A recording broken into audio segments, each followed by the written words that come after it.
और लिया धर्मनगरी कुरुक्षेत्र में आज उस समय हड़कंप मच गया जब कुरुक्षेत्र जिले में नरवाना ब्रांच नहर से 538 गोलियों के खोल बरामद हुए।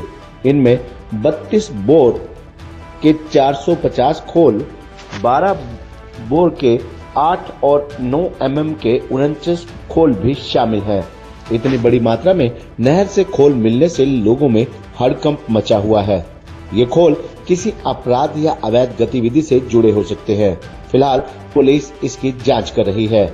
नहर में आसपास सर्च ऑपरेशन चलाया जा रहा है। स्थानीय गोताखोर प्रगट सिंह ने नहर से खोल निकालकर पुलिस के हवाले किए। फिलहाल पुलिस ने इन सभी खोलों को फोरेंसिक लैब भेजने की तैयारी शुरू की है ताकि पता लगाया जा सके कि इनका प्रयोग किस हथियार में हुआ है। थर्ड गेट चौकी इंचार्ज विनोद कुमार के अनुसार वे सुबह और उनकी टीम नहर और उसके आसपास चोरी हुई बाइक की तलाश कर रहे थे। अक्सर आरोपी वारदात के बाद बाइक को नहर में फेंक देते हैं। इसी कारण बाइक को बरामद करने के लिए गोताखोर की टीम नहर में सर्च कर रही थी। नहर से उनको बाइक तो मिली नहीं मगर गोलियों के खोल बरामद हुए। इसके लिए गोताखोर प्रगट सिंह को भी बुलाया गया था। गोताखोर प्रगट सिंह ने बताया कि वह बाइक की तलाश में नहर में था। इसी दौरान उसके हाथ में एक पॉलीथीन आई। उसे कुछ भारी भारी सा लगा। वह इस पॉलीथीन को बाहर निकाल कर लाया।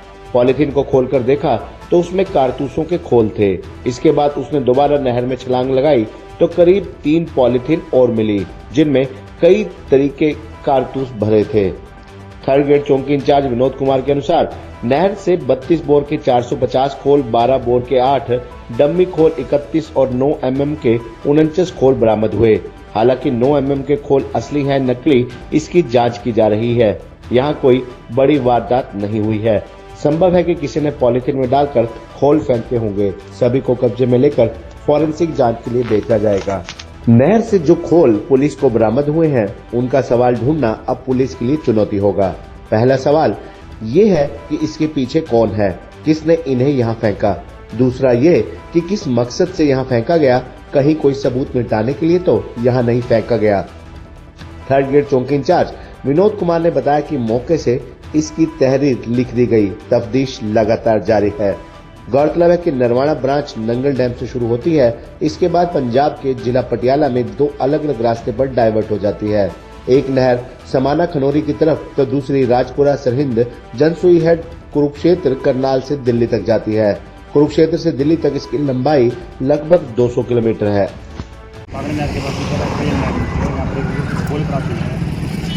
हाँ जी सर, मैं ASI विनोद थर्ड गेट चौकी इंचार्ज कुरुक्षेत्र। मैं आज गोताखोर प्रगट की टीम के साथ हमारे एरिए से जो प्रतिदिन या 1-2 दिन के बाद बाइक चोरी होती रहती हैं उनके संबंध में नहर के अंदर तलाश करवा रहा था।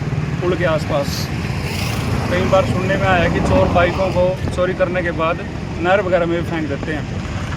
तो सर मैं 10-10:30 बजे से इसी वर्किंग में था यहाँ लगातार। रिंकू और अनिल 2 ये अपने गोताखोर हैं ज्योतिसर के रहने वाले। इन दोनों को नहर के अंदर कई छलांगे मरवा दी थी। अभी तक जो तलाश करते करते बाइक तो अभी तक नहीं मिली, बट नीचे पुल के नीचे से बहते पानी में पटड़ी के अंदर थोड़ा एक जगह पे खाली जगह पे ईंटों के ऊपर ये खाली खोल मिले हैं। लड़के ने अंदर से बताया मेरे को सर कोई पिस्टल नुमा चीज़ पड़ी अंदर। तो मैंने तुरंत अपना वीडियोग्राफी शुरू करी। उसके कहने के बाद कोई सस्पेक्टेड चीज़ है उसके बाद ही वीडियोग्राफी शुरू करी। तो जब ये बच्चे निकाल के लाए अंदर से तो ये किसी अग्नि शस्त्र होते हैं, जो बंदूक होती है, पिस्टल होती है, रिवॉल्वर, जो भी चीज़ है उसकी चली हुई गोली के खाली खोल हैं। तो इन खाली खोलों को मैंने मौका से कब्जा पुलिस में लिया है। 4 अलग अलग मार्के के खाली खोल हैं। कौन कौन से? ये 12 बोर के हैं 8 और 49 अलग हैं और 32 बोर के हैं 450 और एक चौथा मार्का है वो डम्मी रोंद हैं जो कि डैमेज अवस्था में है।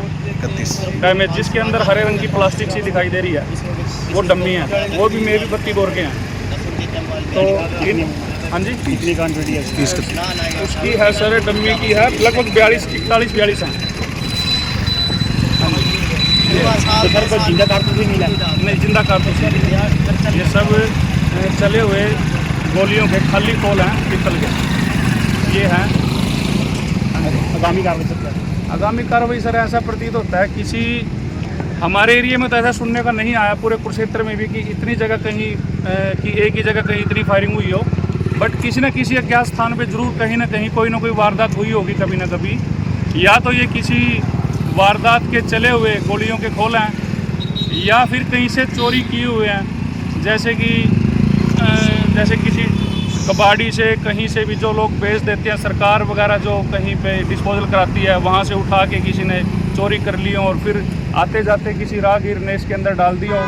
बट ये आर्म्स एक्ट के अधीन अपराध है, अपराध की श्रेणी में आता है। मैंने इसका मौके से ही मुकदमा दर्ज करने के लिए तहरीर लिख दी है और इसकी तफ्तीश लगातार आगे जारी रखेंगे। पता करने की कोशिश करेंगे कि इसके पीछे कौन है, किसने ये इसे नहर के अंदर डाले और क्यों डाले, या कोई सबूत मिटाने के लिए डाले अंदर गोलियों के खोलों को। तो इस पर त्वरित कार्रवाई की है और मैं धन्यवाद करना चाहूँगा हमारे गोताखोर टीम का, प्रगट सिंह का, और इनके जो स्टूडेंट है ये अनिल और रिंकू, इनका बेचारे ठंडे पानी के अंदर सुबह से मेहनत कर रहे हैं। तो चलो इन्होंने कुछ तो ट्रेस किया अंदर से, बहुत मदद करी हमारी। Thank you sir. जी प्रगट सिंह जी की कहना चाहोगे सर, इस वाली नहर के अंदर कुछ कारतूस कुछ गोलियां मिलियां ने, ये बारे की कहना चाहोगे? हाँ जी बिल्कुल, आखिरी उम्मीद फाउंडेशन गोताखोर प्रगਟ ਸਿੰਘ ਔਰ 24 ਸਾਲਾਂ ਤੋਂ ਅਸੀਂ ਫ੍ਰੀ ਆਫ ਕੋਸਟ ਸੇਵਾ ਕਰਦੇ ਆ ਰਹੇ ਹਾਂ ਔਰ ਨਹਿਰਾਂ ਨਾਲ ਜੁੜੀ ਹਰ ਸੇਵਾ ਦੇ ਨਾਲ ਅਸੀਂ ਜੁੜੇ ਹੋਏ ਹਾਂ। ਅੱਜ ਰੂਟੀਨ ਦੀ ਤਰ੍ਹਾਂ ਟੀਮ ਨਹਿਰ ਦੇ ਅੰਦਰ ਸਰਚਿੰਗ ਕਰ ਰਹੀ ਸੀ, ਲੇਕਿਨ ਅਚਾਨਕ ਕੁਝ ਕਾਰਤੂਸ ਵਗੈਰਾ ਨਜ਼ਰ ਆਏ ਜਿਨ੍ਹਾਂ ਦੀ ਜਾਣਕਾਰੀ ਅਸੀਂ ਤੁਰੰਤ ਡਾਇਲ 112 ਨੂੰ ਦਿੱਤੀ। ਉਸ ਤੋਂ ਬਾਅਦ SHO third gate incharge third gate Vinod ji ਆਪਣੀ ਟੀਮ ਦੇ ਨਾਲ ਪਹੁੰਚ ਗਏ ਨੇ ਔਰ ਤਕਰੀਬਨ ਟੀਮ ਦੁਆਰਾ 400 ਦੇ ਆਸ-ਪਾਸ ਖਾਲੀ ਖੋਲ, ਕੁਝ 12 ਬੋਰ, ਕੁਝ 315, ਕੁਝ 9mm, ਜਿੰਨੀਆਂ ਵੀ ਗੋਲੀਆਂ ਤੇ ਖਾਲੀ ਕਾਰਤੂਸ ਨੇ ਸਾਰੇ ਕੱਢ ਕੇ ਕੁਰੂਕਸ਼ੇਤਰ ਪੁਲਿਸ ਦੇ ਹਵਾਲੇ ਕਰ ਦਿੱਤੇ ਗਏ ਨੇ। प्रथम दृश्य की लग रहा है कि किस तरह है कि हादसा लग सकता है? ਪਤਾ ਨਹੀਂ, ਹੋ ਸਕਦਾ ਇੱਥੋਂ ਹੀ ਕਿਸੇ ਨੇ ਸੁੱਟੇ ਹੋਵੇ, ਹੋ ਸਕਦਾ ਪਿੱਛੋਂ ਲਿਫਾਫਿਆਂ ਨਾਲ ਬਹਿ ਕੇ ਆਏ ਹੁਣ। ਇਹ ਸਾਰੀ ਚੀਜ਼ਾਂ ਪੁਲਿਸ ਜਾਂਚ ਦਾ ਵਿਸ਼ਾ ਹੈ। Hey Dad, ਚੰਗੀ ਤਰ੍ਹਾਂ ਖੇਡੀ ਚੈਂਪ। any doubt? ਕਿਦਾ ਕਿਹੜੀ ਅੱਜ ਵੇਖੋ ਸੁੱਕੇ ਸੁੱਕੇ ਦਾਗ ਵੇਖੋ ਨੋ ਡਾਊਟ ਇਹਨਾਂ ਸੁੱਕੇ ਦਾਗਾਂ ਲਈ ਹੈ ਸਰਫ ਐਕਸਲਮੈਟਿਕ ਹੁਣ ਨਵੇਂ ਪੈਕ ਵਿੱਚ SPP ਟੈਕਨੋਲੋਜੀ ਦੇ ਨਾਲ ਇਹ ਜ਼ਿੱਦੀ ਸੁੱਕੇ ਦਾਗ ਕੱਢੇ ਸੈਮੀ ਆਟੋਮੈਟਿਕ ਮਸ਼ੀਨ ਵਿੱਚ ਹੀ। ਐਨੀ ਡਾਊਟ ਨਵਾਂ ਸਰਫ ਐਕਸਲਮੈਟਿਕ।